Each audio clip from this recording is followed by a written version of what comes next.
पांच राज्यों के चुनावी नतीजों की सबसे बड़ी महा कवरेज आप देख रहे हैं नक्षत्र न्यूज पर। पल पल की अपडेट आपको हम बता रहे हैं।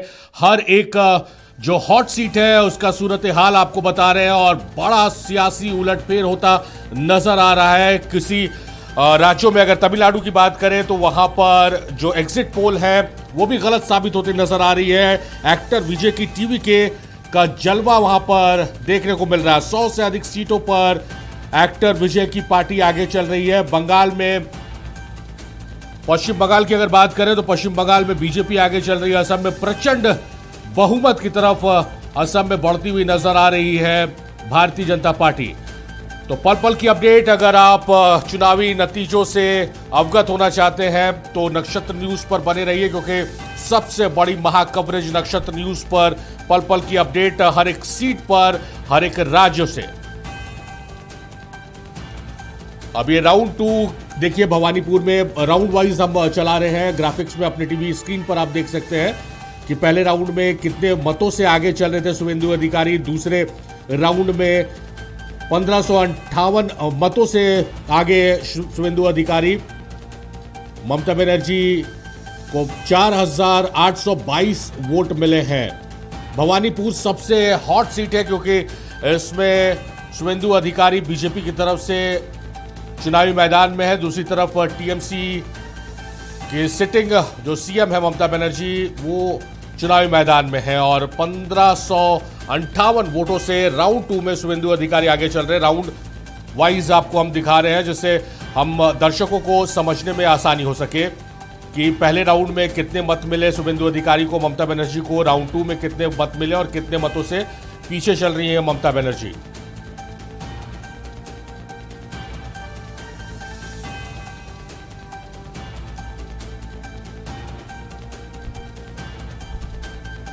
असम, पश्चिम बंगाल, तमिलनाडु, पुडुचेरी, केरलम। ये कस्बा विधानसभा है। इसमें राउंड 3 में जावेद अहमद खान को 31,737 वोट आए हैं। संदीप बनर्जी बीजेपी के उम्मीदवार है, 1286 वोट। बहुत बड़ा मार्जिन है, 30,000 का मार्जिन है। 30,000 मतों से जावेद अहमद खान जो टीएमसी के नेता है, प्रत्याशी है, वो आगे चल रहे हैं। जिशान अहमद हाशिम हाशिए पर है, कांग्रेस के हैं। 450 मत उन्हें आए हैं राउंड 3 की अगर बात करें तो राउंड 3 में।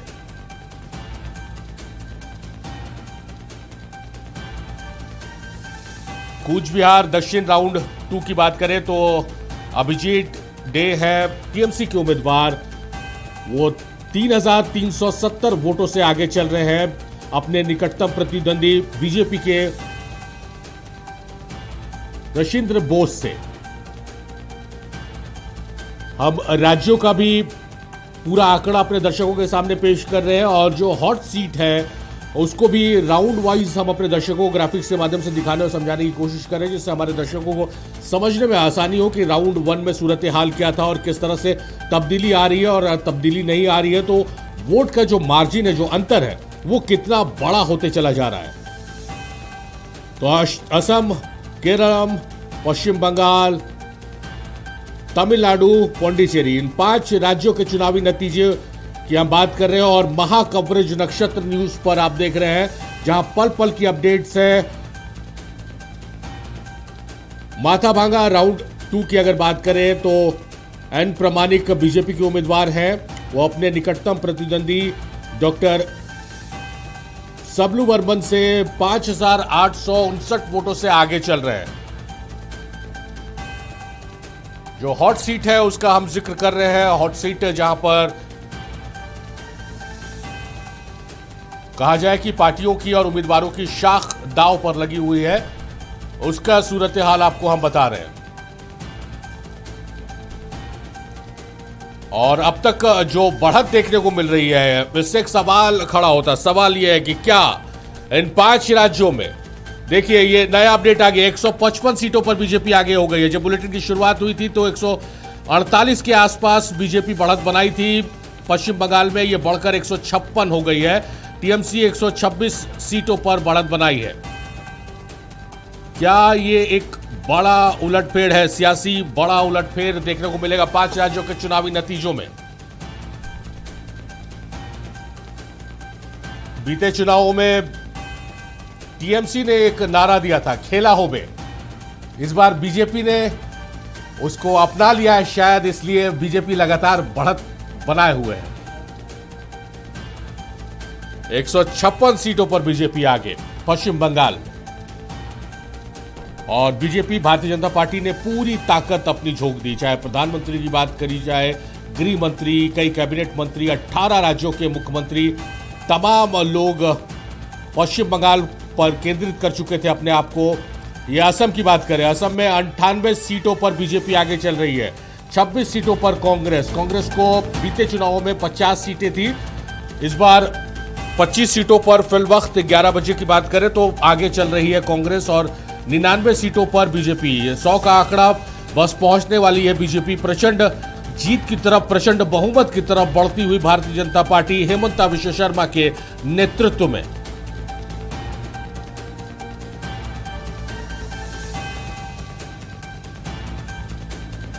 बंगाल में 155 सीटों पर बीजेपी आगे, 125 पर टीएमसी। अगर असम की बात की जाए तो 99 सीटों पर 100 का आंकड़ा बस पहुंचने वाली है बीजेपी। 99 पर बीजेपी लीड कर रही है, 25 पर कांग्रेस लीड कर रही है।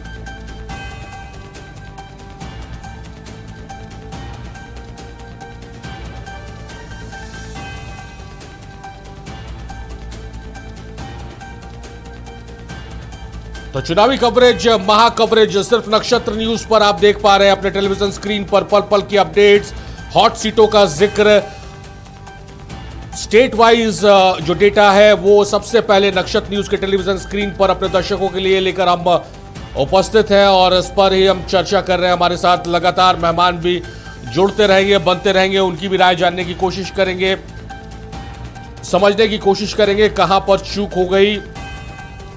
और फिलहाल जो आकलन आ रहा है, हालांकि ये अभी बढ़त है, बढ़त चुनाव के जब मतगणना होती है चुनाव के बाद तो बढ़त बढ़ती घटती रहती है।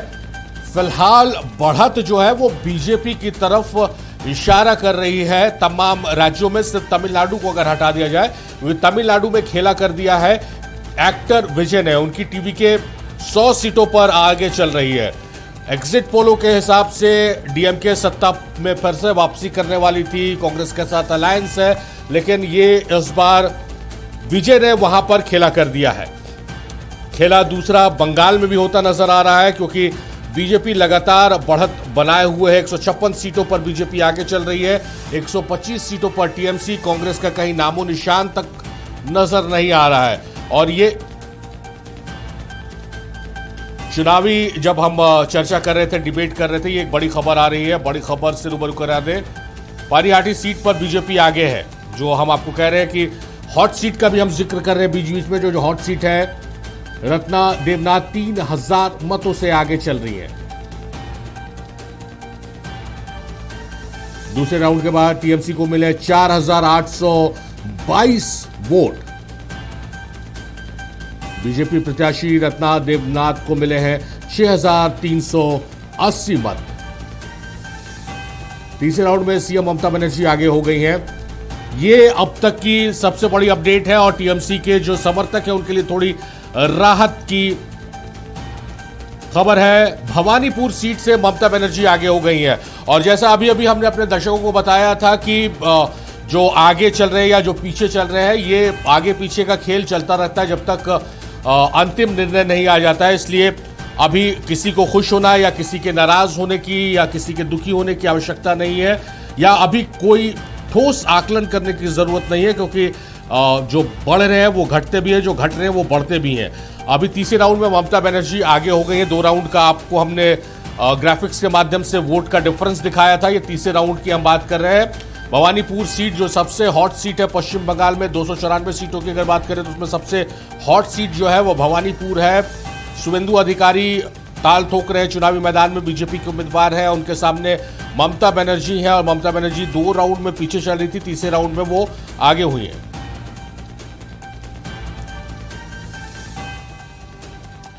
चलिए तो मेहमान आ चुके हैं हमारे साथ और मेहमानों का तारुफ कराएंगे और उसके बाद चर्चा को हम आगे बढ़ाएंगे। बहुत खास पैनल हमारे साथ जुड़ रहा है और उनसे हम जानने समझने की कोशिश करेंगे कि ये जो बढ़त है उसको किस रूप में देख रहे हैं, क्या इशारा है ये बढ़त की तरफ।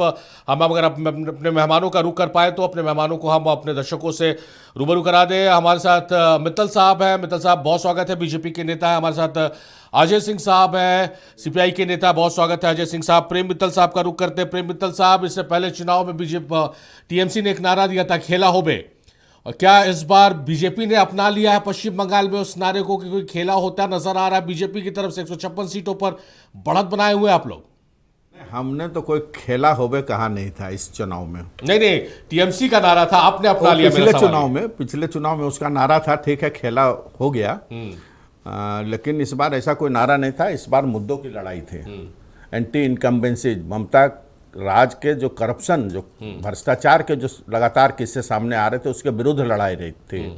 और बंगाल के नौजवानों के मन में जो एक निराशा थी, जिस ढंग से वहाँ डेवलपमेंट हो नहीं रहा था बंगाल में, वहाँ नौकरियाँ मिल नहीं रही थी, इंडस्ट्रियलाइजेशन हो नहीं रहा था, उसको लेके वहाँ के युवकों में एक निराशा थी। और उस सारी चीज़ों का परिणाम, और ठीक है उसके बाद भी हमारे राष्ट्रीय नेता है नरेंद्र मोदी जी और अमित शाह जी, जिस ढंग से इन लोगों ने वहाँ पर कैंपेन किया, एग्रेसिव कैंपेन किया और लोगों के बीच में गए, तो और ख़ास करके बांग्लादेशी घुसपैठियों का जो मुद्दा रहा वो भी बहुत कारगर सिद्ध हुआ लगता है चुनाव परिणाम दिखने के बाद। तो इन सारी चीज़ों को मिला जुला करके बंगाल की जनता ने यह तय किया है कि इस बार बदलाव, परिवर्तन के लिए लोगों ने वोट दिया है। अच्छा मित्तल साहब, आपने शुरुआत किया भ्रष्टाचार का मुद्दा लेकर, क्या ये मुद्दा कनेक्ट कर पाया आप लोगों को जनता से? क्योंकि आप लोगों ने आईपैक जो चुनावी स्ट्रैटेजिक है टीएमसी के, उनके जो लीड करते हैं उनको आप ईडी ने गिरफ्तार किया 2 हफ्ते पहले चुनाव से। चुनाव जिस दिन खत्म हुआ उस दिन उसको रिलीज कर दिया गया। ईडी ने उनके रिलीज करने को अपोज नहीं किया। पहली बार देश में ऐसा हुआ कि ईडी किसी को बेल ग्रांट किया जा रहा और अपोज नहीं कर रहा। तो क्या ये मुद्दा बना? लोग समझ नहीं रहे हैं। नहीं, विधानसभा में ये मुद्दा कहाँ बना चुनाव में? अगर चुनाव में ये मुद्दा बनता तो ये रिजल्ट आते क्या? ये मुद्दा तो बना ही नहीं। वो सब लोग जान रहे कि आईपैक वाले जो है, वो जैन साहब और बाकी लोग जो है, वो केवल ये काम नहीं करते थे, उनका और भी बिजनेस था, कोयला का भी धंधा था। तो ईडी ने उस धंधों में जो और दूसरा वो बिजनेस करते हैं उसके ऊपर रेड मारा था और बहुत सी चीज़ें मिलेगी उनकी, ऐसा नहीं, अभी तो जांच चल रही है ना। चलिए अजय सिंह साहब का रुख करते हैं। अजय सिंह साहब, क्या ये बढ़त जो है 156 सीटों पर, बंगाल से शुरुआत करते हैं, उसके बाद फिर धीरे धीरे दूसरे राज्यों को भी टच करेंगे, क्या मान रहे हैं, किस रूप में मान रहे हैं आप लोग? अभी लग रहा है कि नहीं, थोड़ा सा कुर्सी की पेटी बांध लीजिए, अभी परिवर्तन होने वाला है, आंकड़े आप लोगों के फेवर में आएंगे, या लग रहा है कि नहीं अब बड़ी जीत की तरफ बढ़ती हुई बीजेपी? देखिए, जिस हिसाब से ट्रेंड दिखा रहा है वो आपने देखा कि नेक टू नेक फाइट चल रहा है। और हम कह रहे हैं कि वहाँ चूंकि तृणमूल अकेले चुनाव लड़ी है और लेफ्ट फ्रंट भी अलग चुनाव लड़ी है, कांग्रेस भी अलग चुनाव लड़ी है, तो ये रिजल्ट जो है अभी जो है जनता ने वहाँ की जो चुना है वो उनका हम स्वागत करेंगे जो भी रिजल्ट आएगा। लेकिन अभी हमारे प्रेम मित्तल भाई साहब बहुत बड़ा सवाल उठाए। इन्होंने भ्रष्टाचार को मुद्दा बनाया, रोजगार को मुद्दा बनाया और बांग्लादेशी घुसपैठियों को मुद्दा बनाने की बात कहा। मुझे लगता है 1% ये मुद्दा बंगाल में नहीं चला। आपका एकमात्र मुद्दा था कि कैसे आप वहाँ के चुनाव को एग्रेसिव करें और कैसे वहाँ के लोगों को इरिटेट करने का काम कैसे किया आपने। आपने पूरा गृह मंत्रालय, पूरा जो केंद्रीय सत्ता का कैसे उपयोग आपने किया, केंद्रीय बलों का प्रतिनियुक्ति जिस हिसाब से आपने किया, आपने देखा घरों में जाकर जिस हिसाब से लीडरों को धमकाया गया टीएमसी के। मैं ये नहीं कर रहा हूँ, लोकतंत्र में ये नहीं होना चाहिए। आपने देखा कि कौन यूपी के आईपीएस थे, अजय क्या नाम था उनका पूरा, अजय शर्मा, उन्होंने जिस हिसाब से घरों में घुस के कहा कि तुम्हारा ऐसे ढीला कर, ये किसके इशारे पे हुआ? अगर ये लोकतंत्र में होता है तो सबसे पहले आपको सोचना चाहिए कि आज हमारे साथ या कल किसी के साथ हुआ, कल ये आपके साथ भी हो सकती है। इसीलिए लोकतंत्र की खूबसूरती तभी रहती है कि जब आप जनता की भावनाओं के अनुरूप काम करते हैं, ताकि आपकी सत्ता का दुरुपयोग वहाँ पर करें।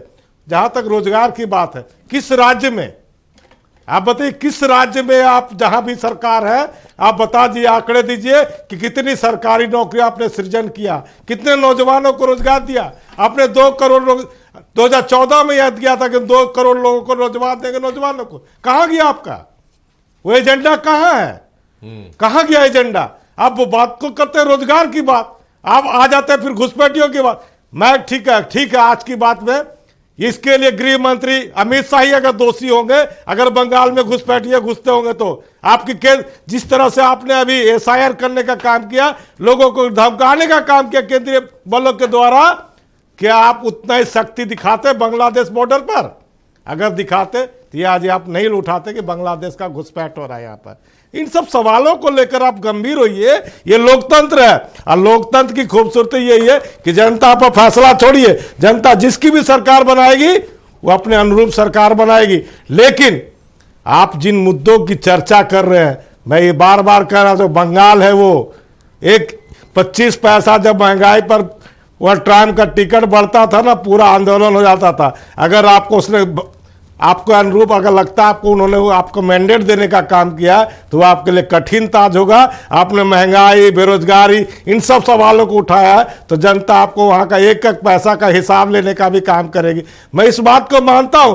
हो सकता है आपको अभी जो देख रहा नेक टू नेक फाइट चल रहा है, किसकी सरकार आती है, जिसकी भी सरकार आएगी, हमारा साफ करना कि युवाओं को रोजगार दीजिए, वहां के नौजवानों को शांति से, वहां के लोगों को सुख सुरक्षा मिलना चाहिए, चाक चौबंद सुरक्षा में। अभी आपने एक सवाल उठाया कि ईडी ने उठाया, अब ईडी विरोध नहीं की, सवाल है तो आपका साख पर उठता है ना कि कैसे ईडी ने उनको गिरफ्तार किया, इलेक्शन खत्म हो तो उनको छोड़ने का काम किया। अरे कहीं ना कहीं आपका जो दिखता है वो बताने का काम करता है कि कहीं ना कहीं आप इंसेंटिव होकर जानबूझ के किसी को गिरफ्तार करते हैं और इलेक्शन प्रभावित होता है, उसको फिर छोड़ने का काम कर। तो कहीं ना कहीं आप पूरे संस्थानों का उपयोग कर रहे हैं लोकतंत्र में। अजय साहब एक मिनट आपको रोकेंगे, बात करेंगे और मेहमानों का रुख करते हैं। और अजय साहब को हमने बीच में रोका था। अजय साहब, जिस तरह से प्रेम मित्तल साहब बता रहे हैं कि जो मुद्दे बने, आप लोग इससे इत्तेफाक नहीं रख रहे कि भाई ये मुद्दे बने भी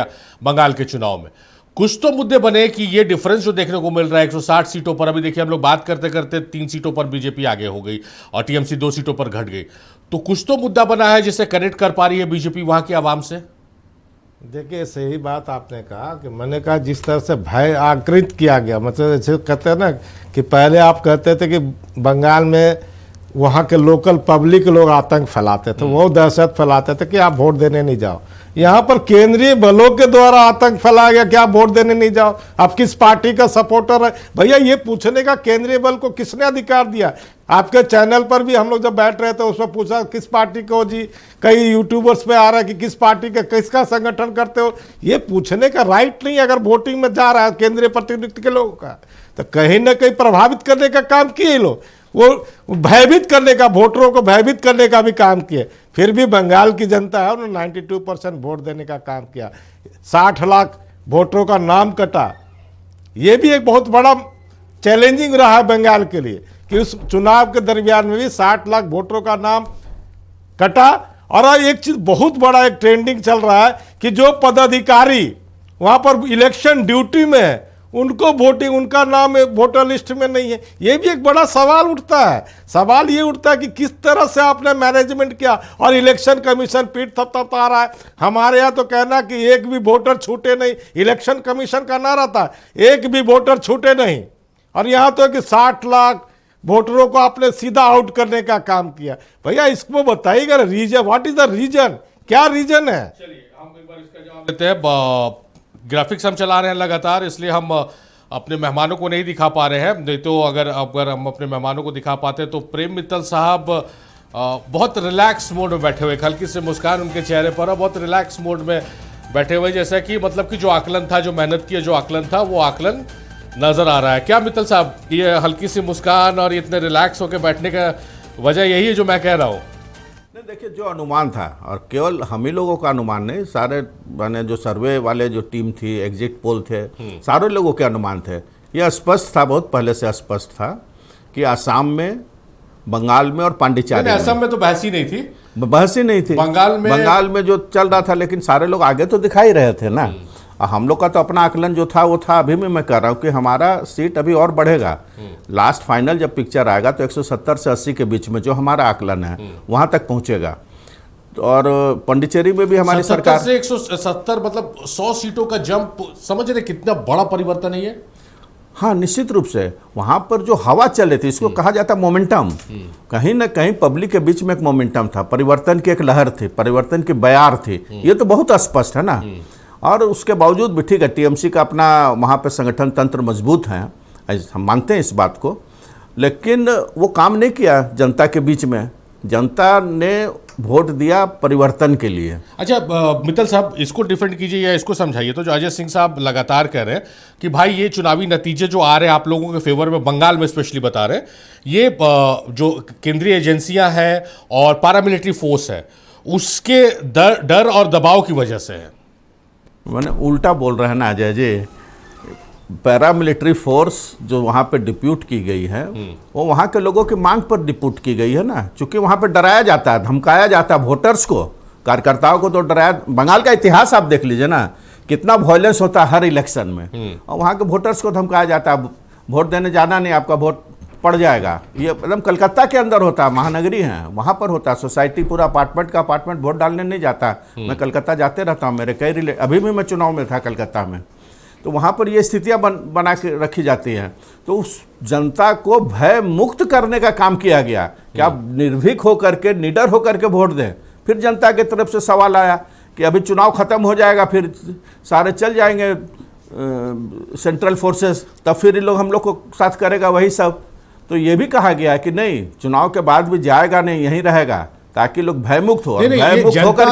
जनता आप लोग से कहां पर, किस प्लेटफॉर्म पर मांग कर रही है कि भाई पैरामिलिट्री फोर्स दीजिए, आगे भी चुनावी नतीजों के बाद भी मिलते रहता है, फीडबैक मिलता है। हमारे कार्यकर्ता फील्ड में है ना, और वोटर से मिलते हैं ना। वोटर्स मित्तल साहब, मीडिया मतलब वो ब्रिज है ना सरकार तक आम जनता की आवाज और बात पहुंचाने के लिए। हम लोग तक तो ऐसी खबरें नहीं आई कि आम आवाम इसकी मांग कर रही है। ना, कहां से बोलेगा आपके सामने, वो मार खाना है क्या उसको? अच्छा, वो आप लोग के सामने बोलता है।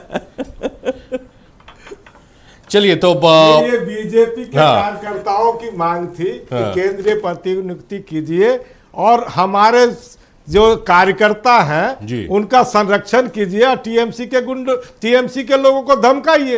ये टीएमसी का आदमी है नहीं, मैं टीएमसी का आदमी, मैं करब टीएमसी या किसी भी वहां का तंत्र जो बीजेपी के अगेंस्ट वोट देने जा रहा है उसको आप धमकाइए। मैं तो साफ कहता हूं कि हम टीएमसी का बहुत बड़ा चूंकि हमारी लड़ाई टीएमसी का वाम मोर्चा सही है, लेकिन मुख्यतः जो आपने कहा कि आपने जो इस्तेमाल किया केंद्रीय बलों का, वहां की जनता को डराने के लिए इस्तेमाल किया। और कई ऐसे, मैं तो चुनाव में कई ऐसे लोग हैं जिनका आप इलेक्शन ड्यूटी लगा रहे हो और उनका वोटर लिस्ट में नाम नहीं है, तो कैसे संभव हो सकता है?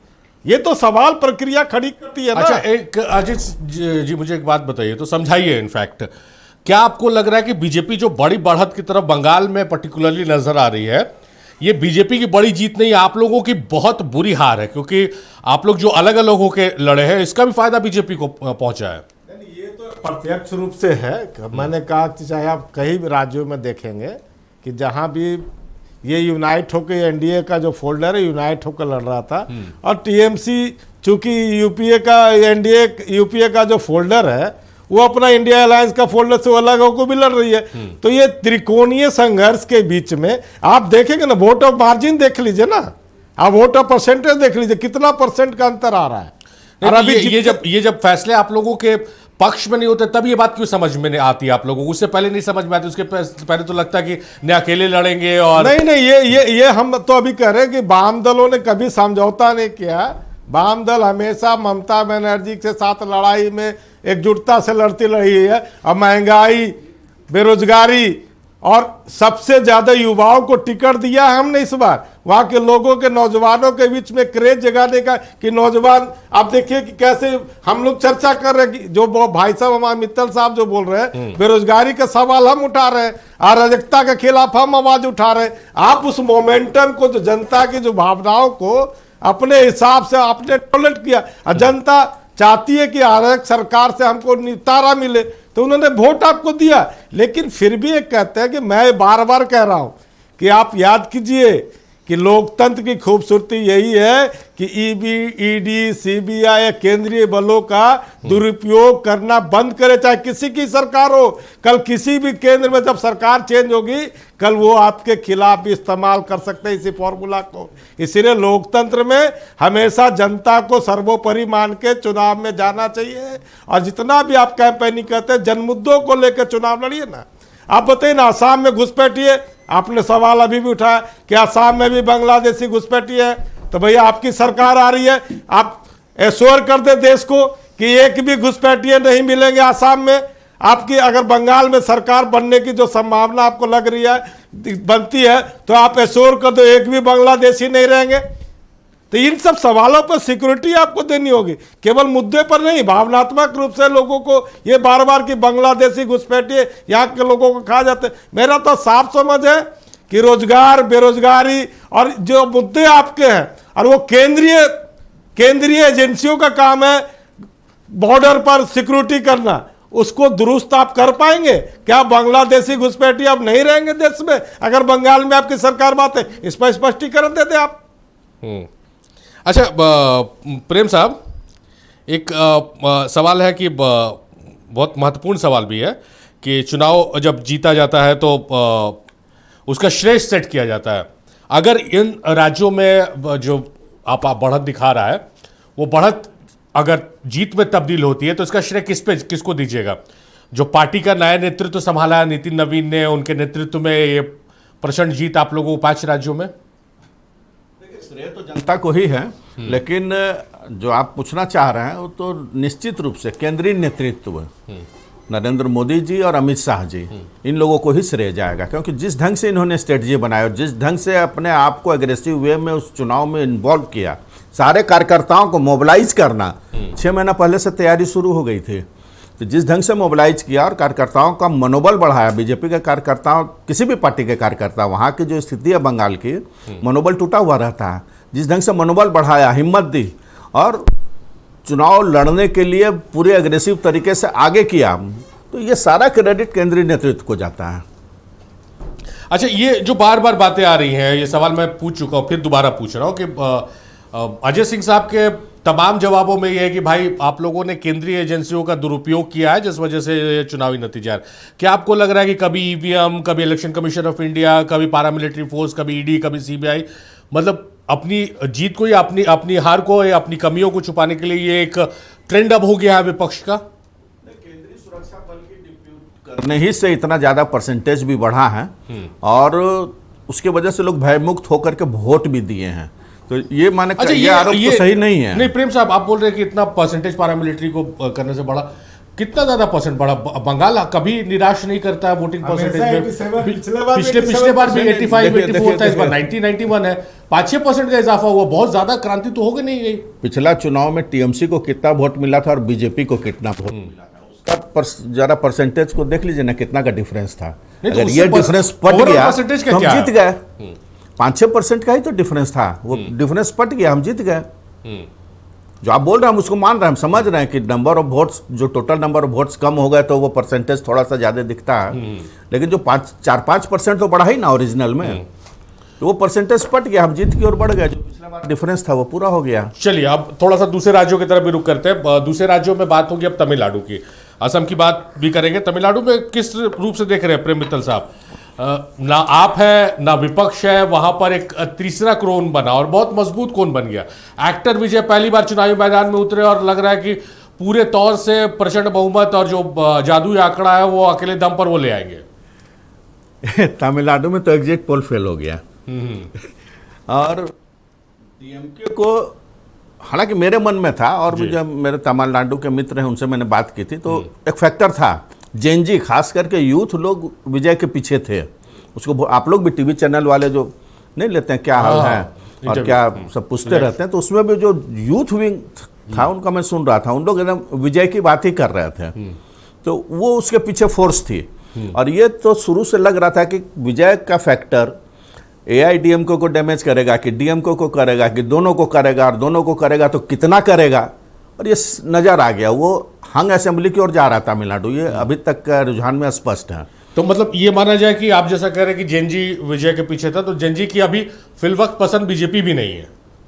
नहीं, वहाँ पर देखिए तमिलनाडु का अपना एक करेक्टर है, वहाँ तो हमेशा से फिल्म का एक्टर ही प्रभावशाली रहा और आता है, ग्लैमर के पीछे लोग भाग और जान दे देते हैं एक्टर के पीछे लोग। मंदिर है वहाँ के हाँ, तब तो इसलिए वो वहाँ का करेक्टर अलग है। तमिलनाडु तो मतलब तमिलनाडु का जेनजी जो है वो एक्टर्स के पीछे भाग रहा है। ओवरऑल बंगाल में जेनजी जो है आप लोगों के जो वादे हैं उस पर भरोसा किया। यस मतलब जहां पर अच्छे नतीजे आ रहे हैं वो अपने पक्ष में ले लीजिएगा।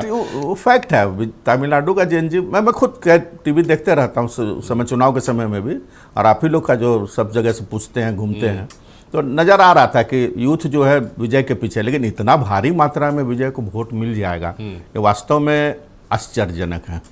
चलिए अजय साहब, यही सवाल आपसे भी है। जैसे प्रेम मित्तल साहब जेनजी को मान रहे, वजह कि जेनजी की वजह से ये बदलाव देखने को मिल रहा है। तमिलनाडु में क्या मान रहे हैं आप लोगों को? लग रहा था कि विपक्षी सरकार आ जाएगी। तमाम एग्जिट पोल आप लोगों को प्रचंड बहुमत, प्रचंड जीत की तरफ इशारा भी कर रहे थे। एक बहुत बड़ी फैक्टर है काम किया मैं वहाँ तो आप देखेंगे ना, विजय साहब का कहीं एरिया में, किसी भी जिलों में तमिलनाडु में कोई संगठन नहीं है, लेकिन एक बड़ा फैक्टर कि आपने कहा वहाँ पर का जो स्टार वार है, और जब कुछ होता है तो लगता है जनता को लगा कि दोनों दलों को छोड़ के हम तीसरे की ओर, जब उनको जनता को रास्ता मिलता है तो एकजुट होकर उन्होंने वोट करने का काम किया है। ये एक चीज़ आप देख लीजिएगा, एक्टर विजय ने कहा था, बीजेपी इनसे गई थी संपर्क करने के लिए कि हमसे आप तालमेल करके हमारे साथ चुनाव लड़िए। उन्होंने साफ शब्दों में कहा था कि ना हम कांग्रेस के साथ जाएंगे ना बीजेपी के साथ जाएंगे, मैं अकेला चलूंगा। तो वहाँ की तमिलनाडु की जनता ने ये बताने का काम किया कि भैया जो हमारा ट्रेडिंग है 1977 से, जिस मुद्दे को द्रविड़ मुर्गेश कणगम का, जो वहाँ का द्रविड़ों का जो मामला है उसको लेकर जिस हिसाब से वो लोग राजनीतिक कर रहे थे, उसको उन्होंने केंद्र बिंदु नया नायक चुना उन्होंने।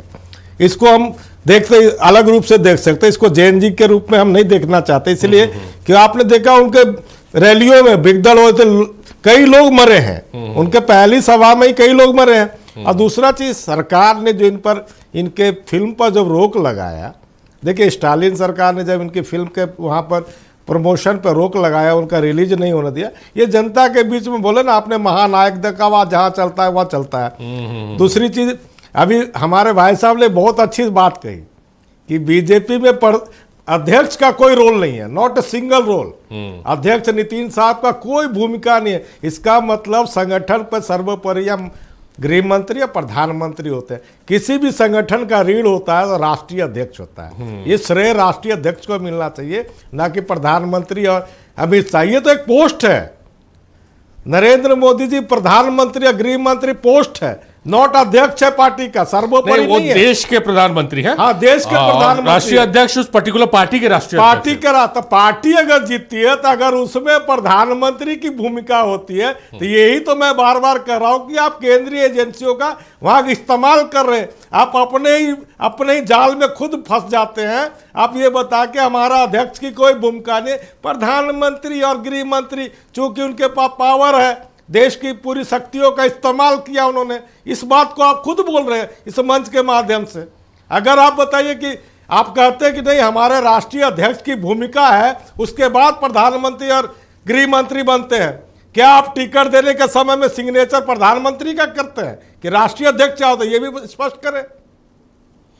चलिए प्रेम मित्तल साहब के आप ही पास आ रहे हैं। प्रेम मित्तल साहब, एवं अपने दर्शकों को बता दें, हालांकि टेलीविजन स्क्रीन पर हम ग्राफिक्स के माध्यम से चला रहे हैं, लेकिन पश्चिम बंगाल में देखिए बीजेपी 176 सीटों पर आगे चली गई है, टीएमसी घटकर 107 पर हो गई है, डीएमके 52 सीटों पर आगे है, एआईडीएमके 72 और टीवी के जो खेला कर रहे हैं 110 सीटों पर आगे। असम में बीजेपी एक तरफा बढ़त बनाई हुई है 99 सीटों पर, कांग्रेस 25 सीटों पर, 50 सीटों पर कांग्रेस पिछले चुनाव में थी, 25 सीटों पर आधे पर चल रही कांग्रेस।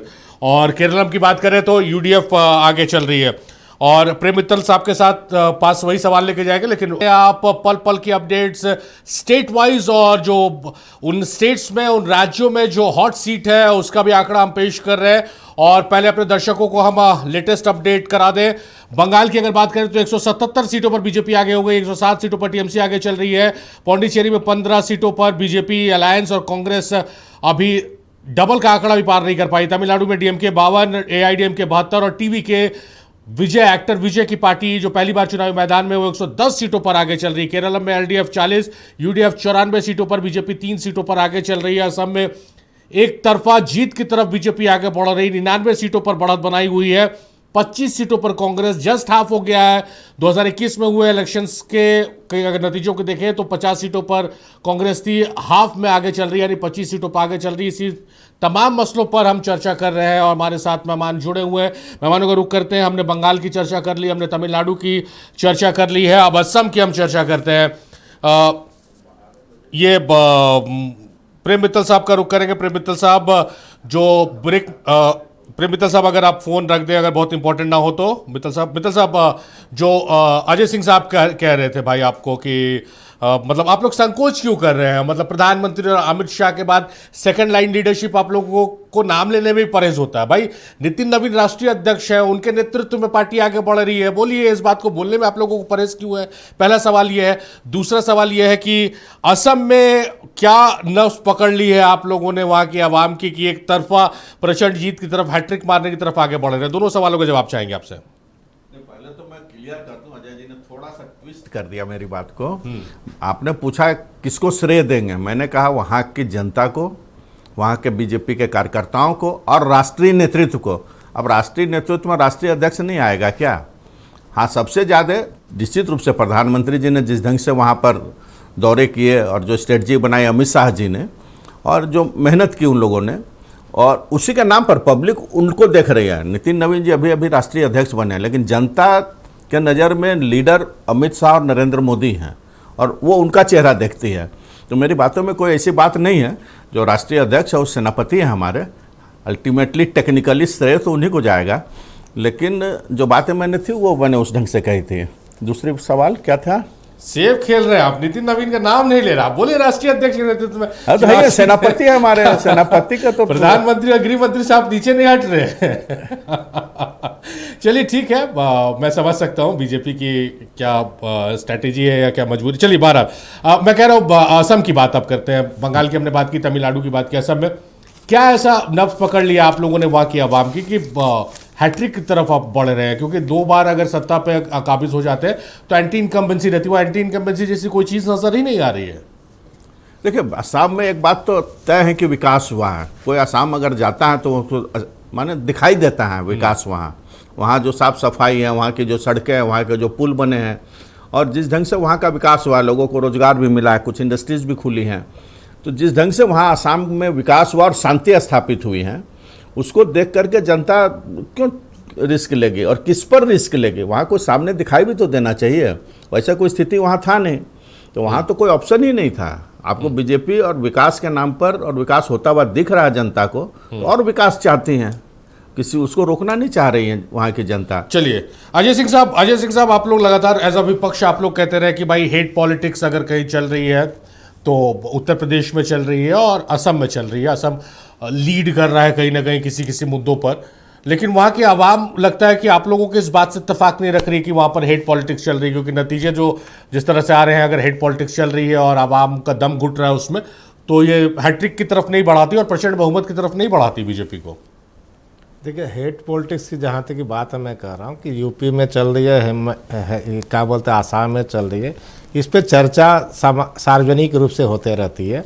और एक चीज़ मैंने क्या कि जहाँ की जनता जो लाइन को चढ़ती है, चाहती है विकास की, जहाँ तक की बात होती है, तब विकास का जब पैमाना होता है, तब विकास का पैमाने में आप कहीं पर भी वहाँ पे सेटअप नहीं करते हैं। आप देख लीजिए ना, मैंने टी ट्राइब्स को जब आपको ज़रूरत पड़ी तो आपने कहा हम दर्जा दे देंगे।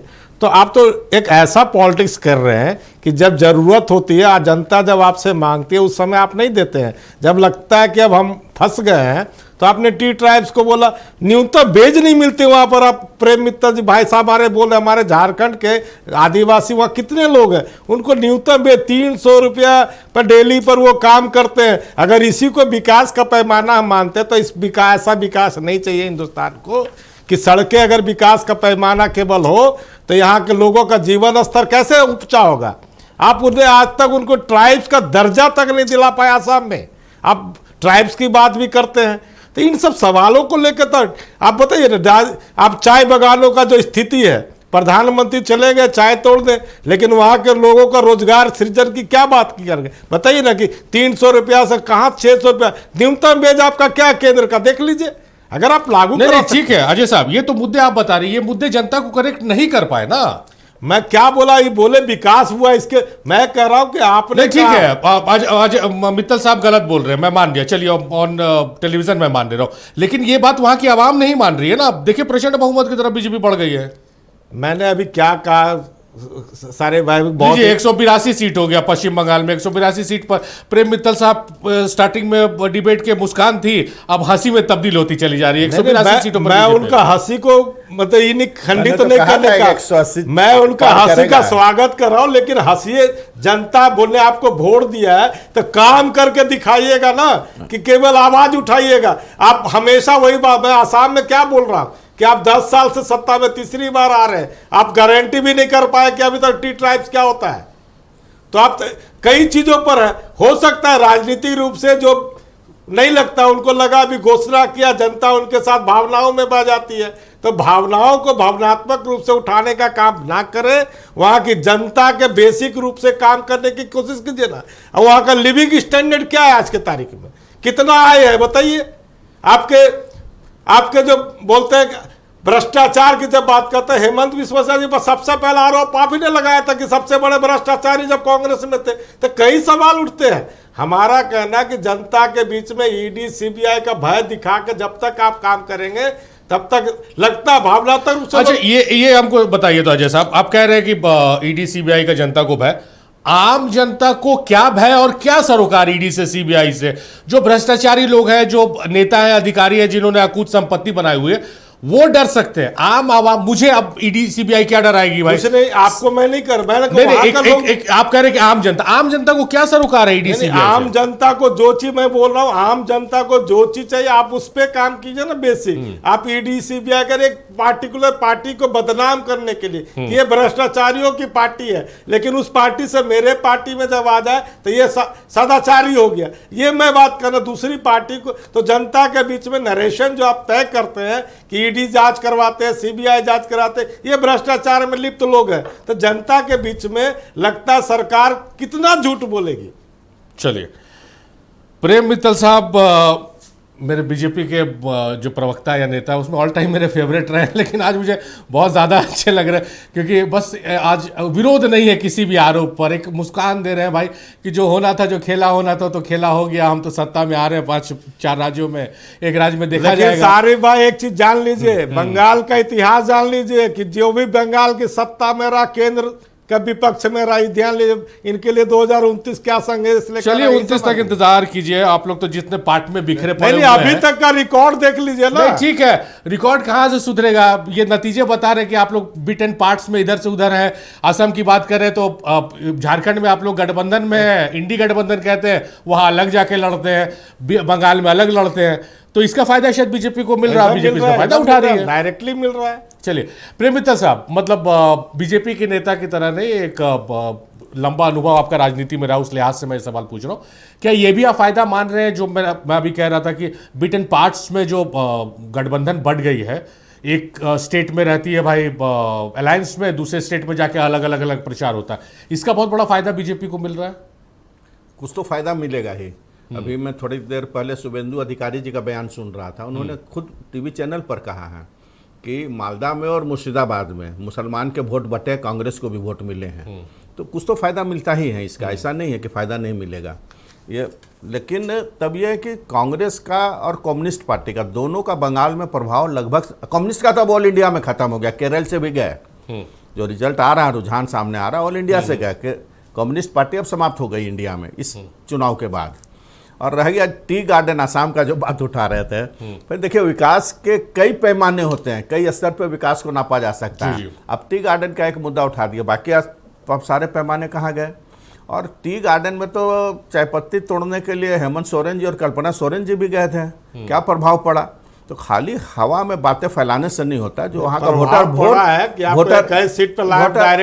वोटर कहाँ वोट दिया उसका जब डिटेल आ जाएगा ना तो पता चल जाएगा कि वहाँ के चाय बागान में किसको वोट मिला, जहाँ चाय बागान है उनके वोटर हैं, वो तो अब डिटेल आएगा तब पता चलेगा। चलिए, अगर जो बढ़त हाँ, बीजेपी एक चीज और हाँ, हाँ। असम में विकास की वजह से आज तीसरी बार अनडाउटली, शुरू से किसी को डाउट नहीं था कि हम लोग वापस आएंगे। अब बंगाल में जिस ढंग से विकास की यात्रा शुरू होगी ना, बंगाल में भी अब परमानेंट बार बार हम ही लोग आएंगे। चलिए, जो रुझान बता रहे हैं वो तो बीजेपी को जीत की तरफ इशारा बता रहे हैं, और वो रुझान अगर नतीजों में, एक्चुअल नतीजों में अगर तब्दील हुए तो हम उम्मीद करेंगे कि प्रेम मित्तल साहब अपनी खुशी में हम लोगों को शामिल करेंगे और शाम में उनकी तरफ से मिठाई का डब्बा नक्षत्र न्यूज़ के ऑफिस पहुंचेगा। बहरहाल बहुत शुक्रिया आपका प्रेम मित्तल साहब। अजय सिंह साहब, आपका बहुत शुक्रिया। अपने दर्शकों को एक अपडेट बता दें, शाम 6:30 बजे देश के प्रधानमंत्री नरेंद्र मोदी कार्यकर्ताओं को संबोधित करेंगे। वो कार्यक्रम भी हम, उनका संबोधन भी हम नक्षत्र न्यूज़ पर लेकर आएंगे आप सभी के लिए। तो मेरे साथ